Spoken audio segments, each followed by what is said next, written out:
मेरठ का एक खौफनाक हत्याकांड, प्यार, धोखा और अंधविश्वास की सच्ची कहानी।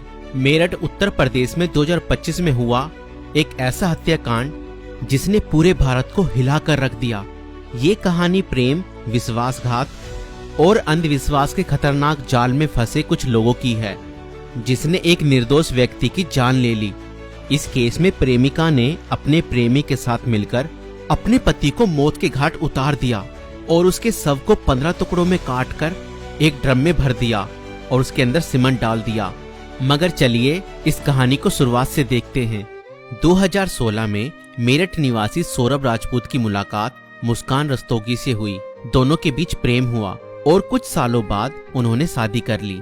लेकिन यह शादी सौरभ के परिवार को पसंद नहीं आई, क्योंकि मुस्कान एक अलग जाति से थी।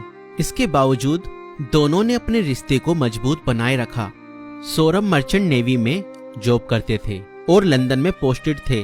शादी के कुछ समय बाद सौरभ लंदन चले गए, जबकि मुस्कान अपनी बेटी के साथ मेरठ में रहने लगी।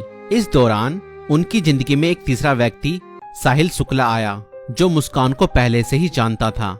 सौरभ के लंदन में रहने के कारण मुस्कान की नजदीकियां साहिल से बढ़ने लगी। साहिल, जो पहले से ही मुस्कान को पसंद करता था, अब खुलकर उसके साथ वक्त बिताने लगा। मुस्कान ने उसे यह यकीन दिला दिया कि वह अपने पति के साथ खुश नहीं है और वह साहिल से सच्चा प्यार करती है।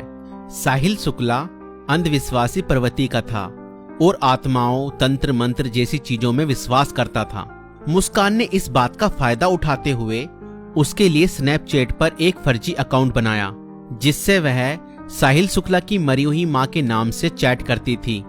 इस फर्जी अकाउंट से वह साहिल को यकीन दिलाने लगी कि उसकी मां की आत्मा मुस्कान को पसंद करती है और चाहती है कि वे दोनों साथ रहें। धीरे धीरे साहिल पूरी तरह से मुस्कान की बातों में फंस गया। मुस्कान ने उसे यह विश्वास दिलाया कि अगर वह उसके पति सौरभ को रास्ते से हटा दे तो वो दोनों एक साथ रह सकते हैं। साहिल अब पूरी तरह से मुस्कान के इशारों पर नाचने लगा था। मुस्कान और साहिल ने मिलकर सौरभ को मारने की साजिश रची। 4 मार्च 2025 को जब सौरभ लंदन से मेरठ अपनी पत्नी और बेटी से मिलने आया, तब मुस्कान ने सौरभ की फेवरेट सब्जी कोफ्तों में बेहोशी की दवाई मिलाकर खिला दी।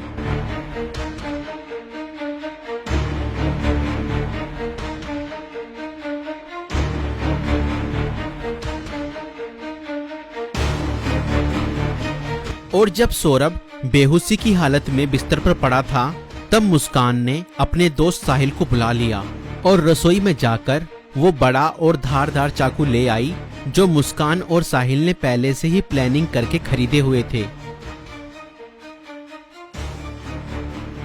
और करीब 20 मिनट तक साहिल ने मुस्कान को बताया कि कैसे उसे अपने पति का वध करना है।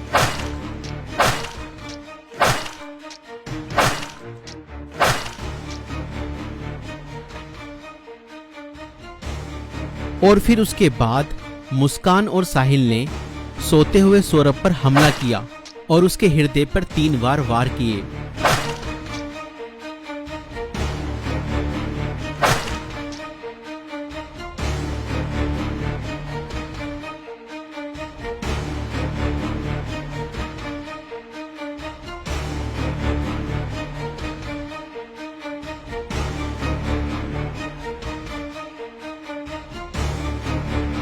और घर में पड़े कूलर को भी ऑन कर दिया ताकि उसकी आवाज किसी को भी ना सुनाई दे। जब उन्होंने सौरभ को खत्म कर दिया, उसके बाद वह उसकी बॉडी को बाथरूम में ले गए।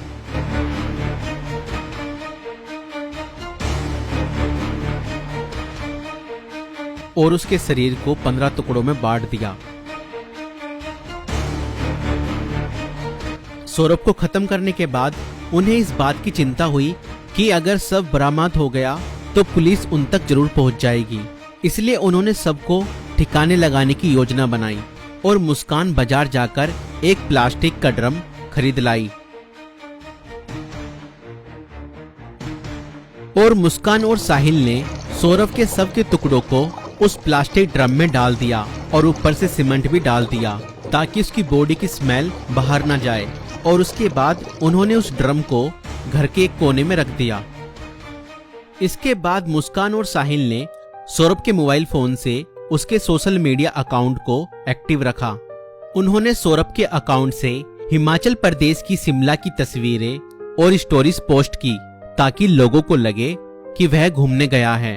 उन्होंने उसकी फैमिली और दोस्तों को यह यकीन दिलाने की कोशिश की कि सौरभ जिंदा है और बाहर यात्रा कर रहा है। इस दौरान मुस्कान और साहिल खुद भी शिमला घूमने चले गए ताकि अगर कोई लोकेशन ट्रैक करे तो किसी को शक न हो। लेकिन किसी भी अपराधी की तरह वह भी ज्यादा समय तक बच नहीं पाए। सौरभ के परिवार ने जब उससे संपर्क करने की कोशिश की और कोई जवाब नहीं मिला तो उन्हें शक हुआ। परिवार ने मेरठ पुलिस में गुमशुदा की रिपोर्ट दर्ज कराई।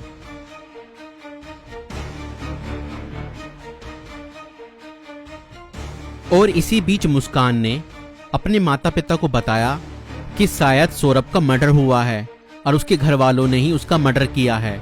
मगर मुस्कान के पिता ने कहा, नहीं बेटा, किसी के भी घर वाले कितना ही नाराज हो जाएं तो भी ऐसा कदम अपने बेटे के लिए नहीं उठा सकते। बेटा, मुझे सच सच बताओ, सौरभ कहाँ है? मुझे सच्चाई बताओ, मैं किसी से कुछ नहीं कहूँगा। और तब मुस्कान ने अपने पिता को बताया कि उसने और साहिल ने मिलकर सौरभ को खत्म कर दिया है। और इतना सुनते ही मुस्कान के पिता ने पुलिस को सारी खबर बता दी।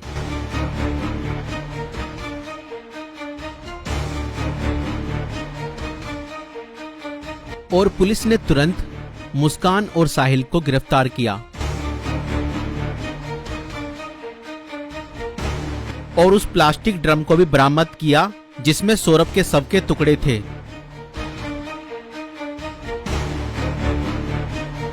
उस प्लास्टिक ड्रम को काटा गया और सौरभ के शरीर के टुकड़ों को बरामद किया गया। इस खौफनाक हत्या मिस्ट्री का अंत पुलिस द्वारा हत्यारों की गिरफ्तारी के साथ हुआ। पुलिस ने मुस्कान और साहिल को गिरफ्तार कर लिया। दोनों पर हत्या, साजिश और शव को छुपाने के गंभीर आरोप लगाए गए। दोस्तों, ये घटना हमें यह सिखाती है कि अंधविश्वास का अंजाम बहुत बुरा और भयानक होता है। साहिल ने अपनी मां की आत्मा के नाम पर बनाए गए एक फर्जी अकाउंट पर भरोसा किया और हत्या जैसा अपराध कर दिया। और गलत संबंध और रिश्तों का अंजाम बहुत बुरा ही होता है। मुस्कान ने अपने फायदे के लिए साहिल को मानसिक रूप से कंट्रोल किया और हत्या तक करवा दी।